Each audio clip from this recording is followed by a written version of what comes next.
Yan, thank you diyan sa inyong mga palipat-lipat. Oo, maganda yung ano niya, yung aquarium. Ang dami din magkaiba-iba yung mga isda, no? Ang galing din yung mga isda. Ang gaganda, yung mga design, yung mga itsura nila. Saan ka galing nagtambay music?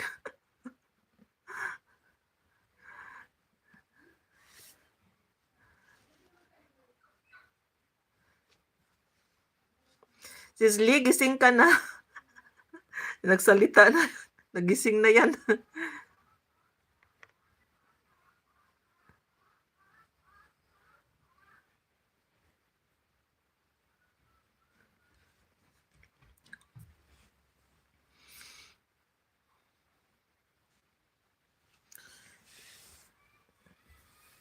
O, nakita ko yun, yung doon, Anthony. Kaso lang, hindi na ako scroll up.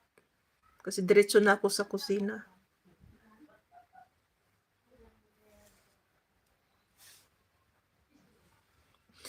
Useless naman yung paggising ko ng maaga.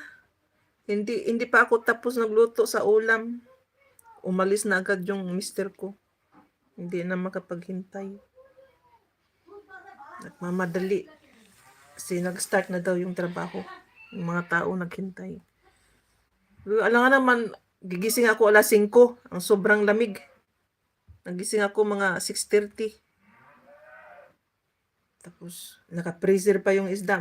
Naka-frozen. Tagal pa lumambot.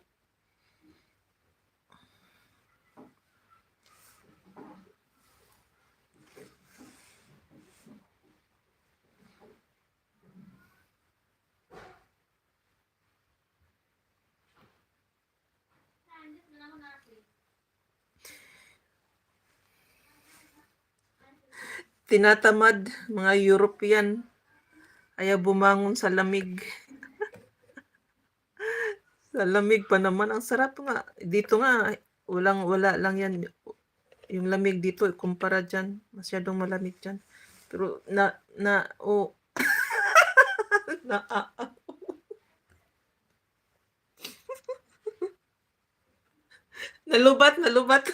Nalubat. Nakailang bulol na ba kung mula umpisa pa lang. Agoy, Ginoo. Kakaumpisa pa lang kanina, bulol agad.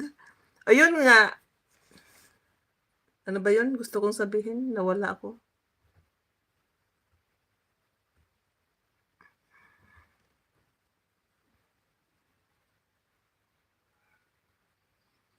Nawala nga ako sa sinabi ko. Ano ba yun? Hindi ko madugtungan kung ano yun.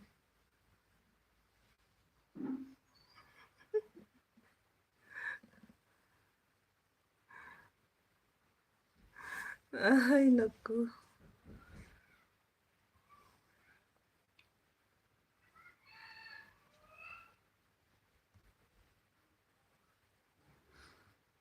Sige kayo, kakatambay nyo, mahawa kayo dyan sa kabululan ko. Nahawa na nga kayo sa kaluding-luding pag nag-live. Balikbid.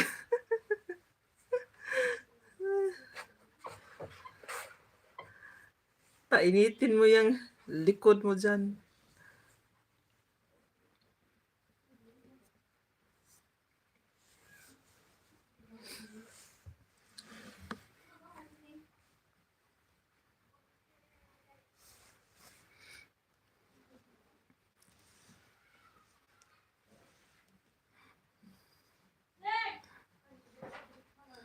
Yeah, thank you sa mga paad dyan, Sis Katya. Talagang sinisingit pa yung dot-dot kahit busy. Hindi ko nakasalanan ha, pag masunog yung mga pinagluluto nyo. Sabi ko na mag-dot-dot pag nasa work.